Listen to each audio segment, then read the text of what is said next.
আমাদেরকে সবচেয়ে ভালোবাসেন আমাদের রব আল্লাহ। সত্যিকারের ভালোবাসার ডেফিনেশনটা হচ্ছে যে আপনি নিঃস্বার্থভাবে কাউকে ভালোবাসেন। আমাদের আশপাশে যারা আছে, যারা হালাল, ইভেন হালাল, আমার মা, আমার বোন, আমার বাবা, আমার স্ত্রী, আমার ছেলে, আমার মেয়ে, এদেরও যদি কখনো স্বার্থে আঘাত পড়ে, দেখবেন সেও আপনার পাশ থেকে সরে যাচ্ছে। এমন হয়নি কখনো? আপনার বন্ধু, আপনার ব্যবসার পার্টনার, আপনার বস, আপনার কলিগ, ওদের স্বার্থে আঘাত হলে ওরাও সরে যাচ্ছে পাশ থেকে, জিগরি দোষ সরে গেল পাশ থেকে, হয় না এমন? ভালোবাসা দুই প্রকার। বলেন কয় প্রকার? আমার সাথে বলেন, এখানে শেষ করে দিব 10টা মিনিট। ভালোবাসা কয় প্রকার? একটা হচ্ছে নিঃস্বার্থ ভালোবাসা। কি স্বার্থ? কোনো স্বার্থ নাই, নিঃস্বার্থভাবে ভালোবাসা। একটা হচ্ছে কোনো না কোনো স্বার্থ জড়িত আছে এমন ভালোবাসা। আপনার স্ত্রীর চাহিদাও যদি আপনি পূরণ করতে ব্যর্থ হন, দেখবেন স্ত্রীর সাথে আপনার গন্ডগোল লেগে যাচ্ছে, যদিও সে হালাল বৈধ। তাই না? এমন হয় না অনেক সময়? আমি তো অনেক দিন বলেছি, অনেক দিন আগেও বলেছি, 5 বছর 6 বছর আগে, যে মানুষ আসলেই মানুষের অবস্থানকে মূল্যায়ন করে, ভিতর থেকে মানুষকে শুধু মূল্যায়ন করে আল্লাহ রাব্বুল আলামিন।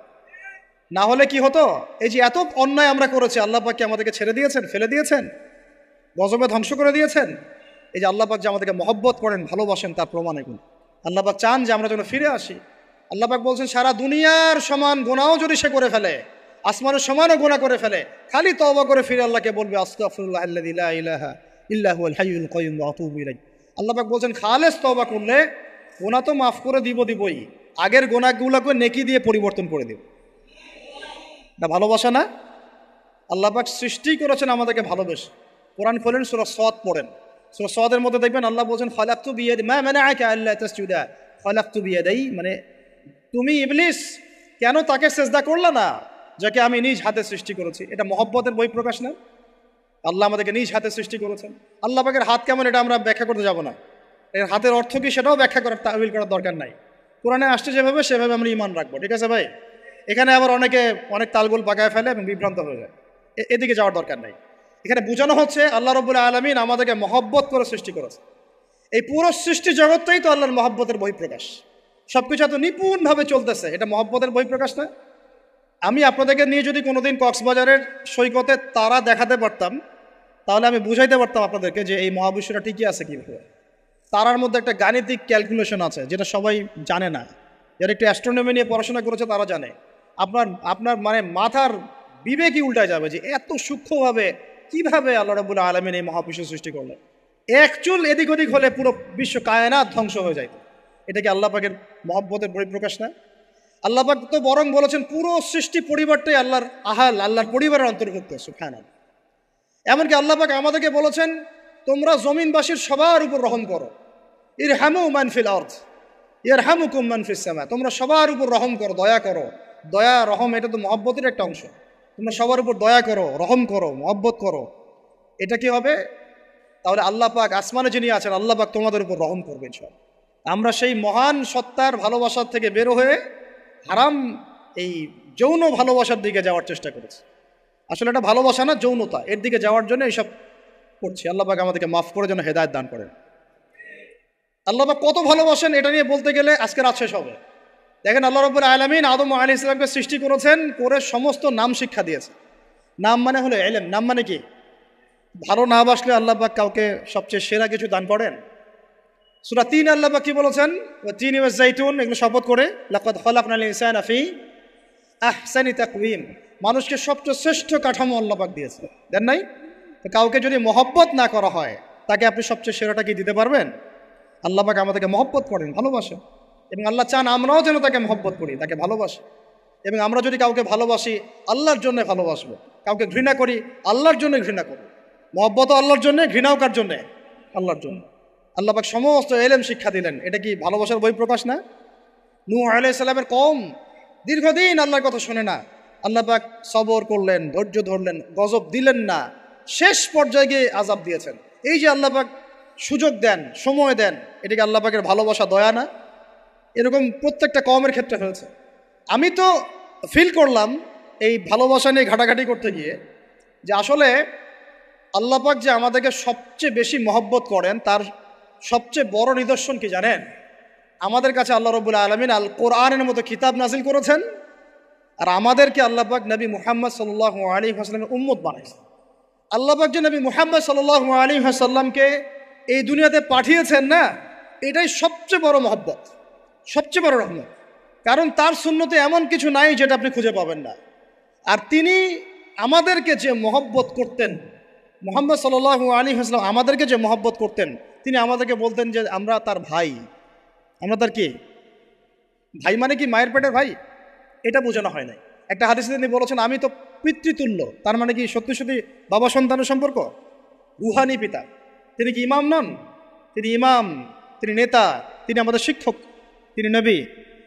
তো তিনি আমাদেরকে যে মহব্বত করতেন, তিনি একদিন বলছিলেন নবী সাহাবীদের সামনে, কাশ আমি যদি আমার ভাইদেরকে দেখতে পেতাম। সাহাবীরা বলছেন ইয়া রাসূলুল্লাহ আমরা কি আপনার ভাই না? তখন নবীজি বলছেন না, তোমরা আমার সাহাবী। আমার ভাই তারা যারা আমাকে না দেখেই আমার প্রতি ঈমান নিয়ে আসবে। প্রত্যেক নবীকে আল্লাহ পাক একটা দোয়া করার চান্স দিয়েছে। কয়টা ভাই? এমন একটা দোয়া যেটা করলে আল্লাহ পাক কবুল করবেনই করবেন। করলে আল্লাহ পাক কি করবেন? অবশ্যই কবুল করবেন। নবী সাল্লাল্লাহু আলাইহি ওয়াসাল্লাম বলছেন যে সমস্ত নবী এই দোয়াটা পৃথিবীতে করে ফেলেছে। আমি এই দোয়াটাকে মুলতবি রেখেছি যে কাল কিয়ামতের মাঠে আমি আমার উম্মতের জন্য সুপারিশ করব ইনশাআল্লাহ। এবং নবী সাল্লাল্লাহু আলাইহি ওয়াসাল্লামের সুপারিশে বহু কবিরা গুনাহগার মুসলমান যারা জাহান্নামের ফয়সালা হয়ে গেছে, তাদেরকে আল্লাহ পাক কিছুটা শাস্তি ভোগ করালে হলেও আবার জান্নাতে নিয়ে আসবেন। তিনি আমাদেরকে মহব্বত করেন না? করতেন না? চিন্তা করে তাহলে আমরা তার দিনকে কি মহব্বত করলাম, আমরা তার হুকুম হাকামের বিধিবিধান সুন্নতের কি মহব্বত করলাম, চিন্তা করেন। একটা হাদিসে নবীজি স্পষ্ট করে বলছেন এটা আমাদের জন্য একটা কষ্টি পাথর।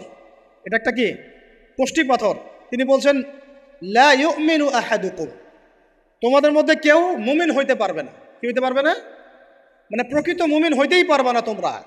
এ আমার উম্মত, তোমাদের মধ্যে কেউ প্রকৃত মুমিন হইতেই পারবে না যতক্ষণ না হাত্তা আকুনা আহাব্বা ইলাইহি মিন ওয়ালিদিহি ওয়ালাদিহি ওয়ান নাসি আজমাইন, যতক্ষণ না আমি মুহাম্মদ সাল্লাল্লাহু আলাইহি ওয়াসাল্লাম তোমাদের কাছে নিজের কি সন্তান, নিজের বাবা মা এবং সমস্ত মানব জাতির থেকে বেশি প্রিয় না হচ্ছে।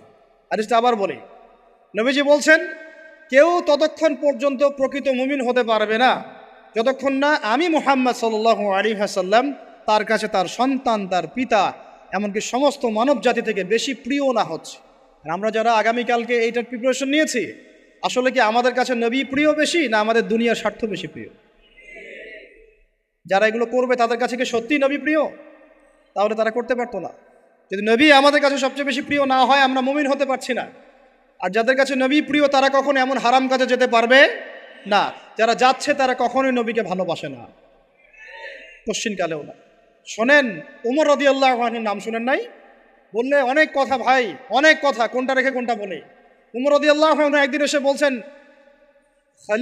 খলিফাতুল মুসলিমিন, মুসলিমদের তিনি খলিফা। জান্নাতের সুসংবাদপ্রাপ্ত 10 জন সাহাবীর একজন।